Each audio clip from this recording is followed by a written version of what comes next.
Hello tout le monde et bienvenue dans cette formation. Alors dans la précédente vidéo, on a commencé à manipuler les Glovy embeddings.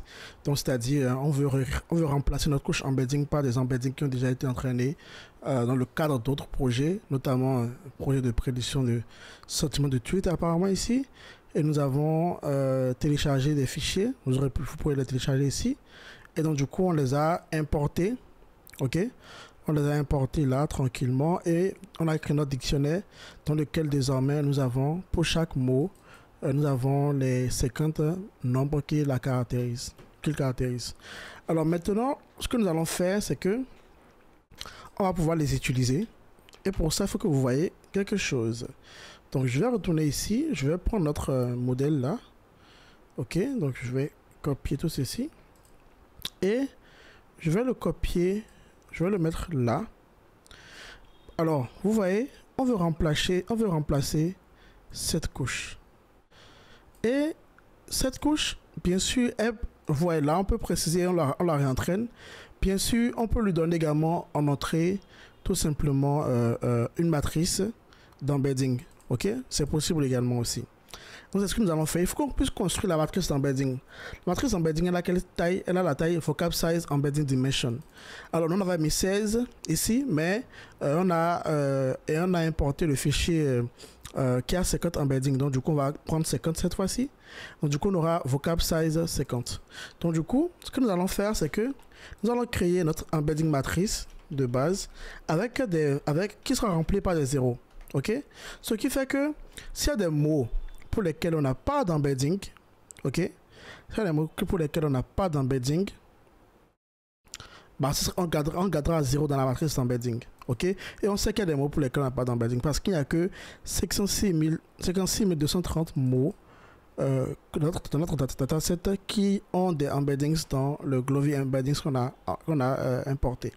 Donc du coup, on va créer une matrice qui n'aura que des zéros, donc np zeros, et comme taille c'est vocab size, donc vocab size et c'est 50, ok. Donc là notre embedding matrice, on peut vérifier son shape. Vous allez voir que c'est, on avait pris quoi comme vocab size? 70 000, non? Voilà, 70 000 50. Mais pour le moment tout est 0. Alors on peut voir par exemple l'embedding matrice du premier élément. Donc si je mets 0, vous allez voir que c'est que des 0, 50 0. Vous voyez, 50 0. Très bien. Donc ce que nous allons faire maintenant, c'est que nous allons remplir ça par des éléments à l'intérieur ici. Donc je vais faire forward et i word index. Donc on va considérer le word index. Forward i in word index. Ok.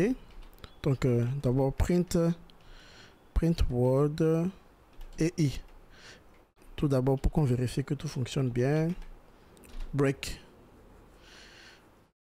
Too many values to unpack.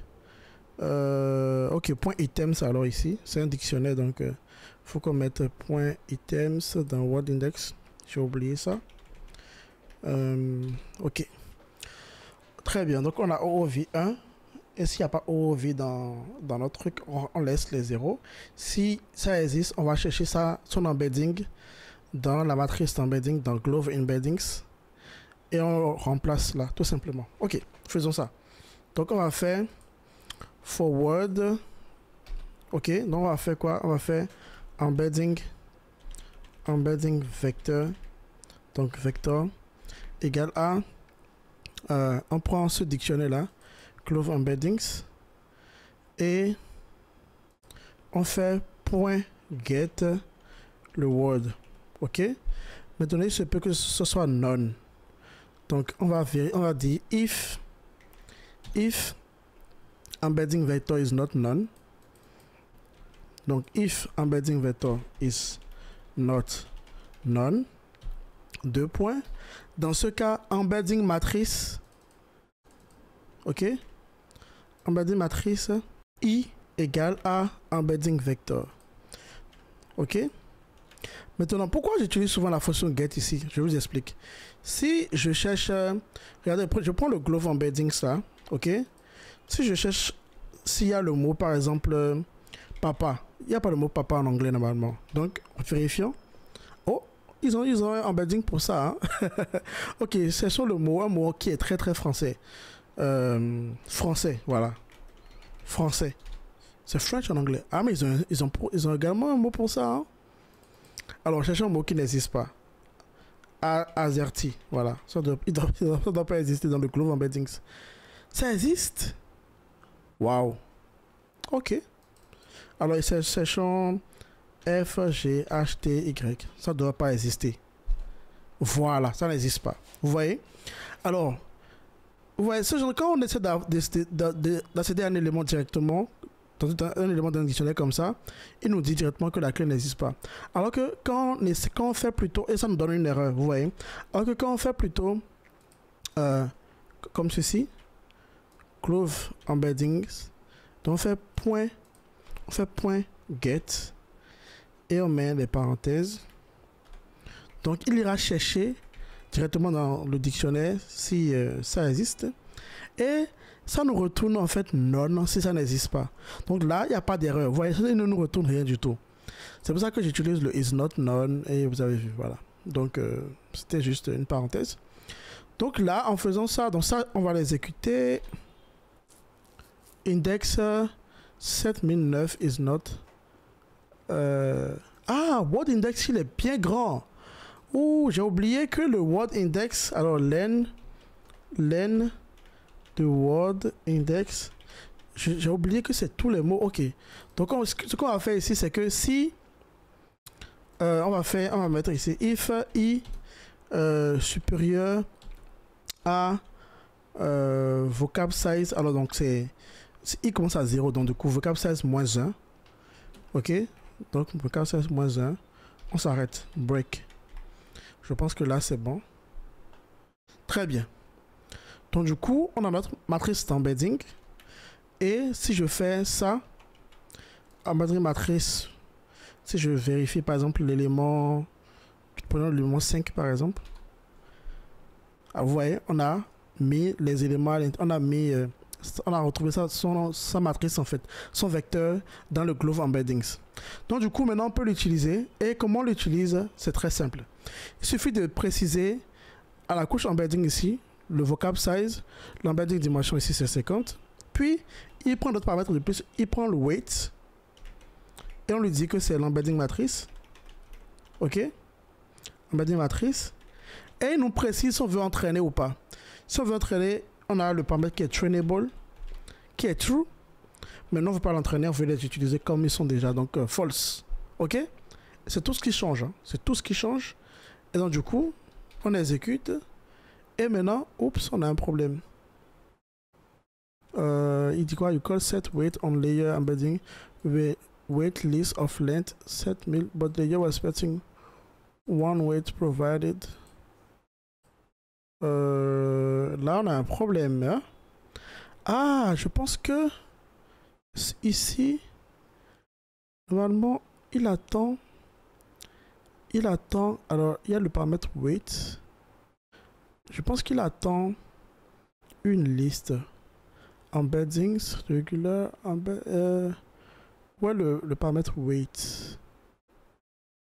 Je pense qu'il espère une liste. Je pense qu'il espère une liste, hein, si je me rappelle bien quand je l'ai fait la première fois. Donc je pense qu'il espère une liste. Je vais lui donner une liste ici. Donc, ok, je pense que c'est bon. Ok, c'est bon, je pense. Donc maintenant on peut faire le fit. Donc je peux entraîner maintenant tout ceci. Et ça c'est le transfer learning. Et c'est ça qui va clôturer notre chapitre sur les LSTM et les RNN. J'espère que vous avez compris comment ça fonctionne, la différence entre les RNN et les LSTM. On les verra dans une autre partie, la partie dédiée pour les time series, donc les séries temporelles.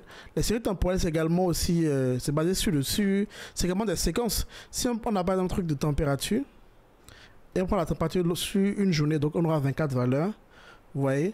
Donc du coup, si j'ai la température par exemple à 7 heures qui est à 17 degrés, puis j'ai 17,3 degrés, puis j'ai 18 degrés. Vous voyez, c'est une séquence quand même. Donc si on veut prédire la température à 15 heures, il faut connaît le contexte de température qui vient avant. Et donc, on peut utiliser encore les RNN et les LSTM dans ce cas-là. Et même les réseaux non convolutionnels, hein, on va voir ça dans la dernière partie. Donc, on attend que ceci se termine et on voit le résultat. Et voilà, entraînement terminé. On va voir un peu les résultats, s'il y en a quelque chose de bon ou pas. Alors, avec le fameux Transfer Learning, alors je ne vois toujours pas d'amélioration, ce qui est bizarre. Est-ce qu'on a atteint le maximum qui est possible avec ce dataset, pardon? Je ne sais pas. Essayons de voir le graphe. S'il y a quelque chose qui s'approche de... qui est vraiment pas mal. Donc essayons de voir le graphe ici. Alors, ok. On a moins de overfitting déjà. C'est déjà pas mal. Donc on peut supposer qu'en entraînant... Alors on voit que le accuracy, il continue à évoluer. On peut supposer qu'en entraînant un peu plus longtemps, hein, qu'il va atteindre un niveau un peu plus stable. Mais c'est toujours proche de 74 et de 78. Donc du coup c'est pas bon. Donc déjà avec le transfer learning, on a réduit le overfitting, mais c'est pas exactement ce qu'on voudrait avoir. Ok, mais bon, on va peut-être s'arrêter là parce que on a appris beaucoup de techniques aujourd'hui dans cette partie.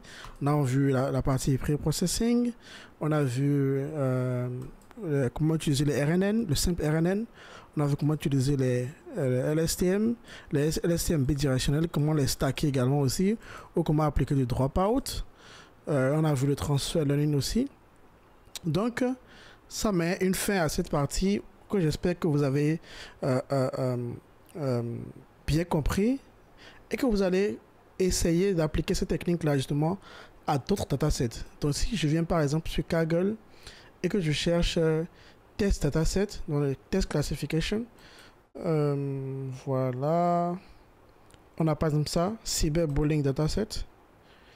Vous voyez, dataset from interview held about public opinion on cyberbullying. Est-ce qu'on a une sorte de... Voilà, ici on a l'email adresse, your age. Bon, bref, je voulais vous montrer quelques datasets de classification. On peut en trouver sur Kaggle normalement, mais bon, ça prend un peu plus de temps que prévu. Mais vous pouvez en trouver, il suffit de chercher tout ce qui est, par exemple, sentiment, analyse de sentiment. Je pense qu'il doit en avoir beaucoup. Donc, Twitter US Airlines Sentiment, par exemple, Financial Sentiment Analysis, Stock Market Sentiment Analysis, vous voyez.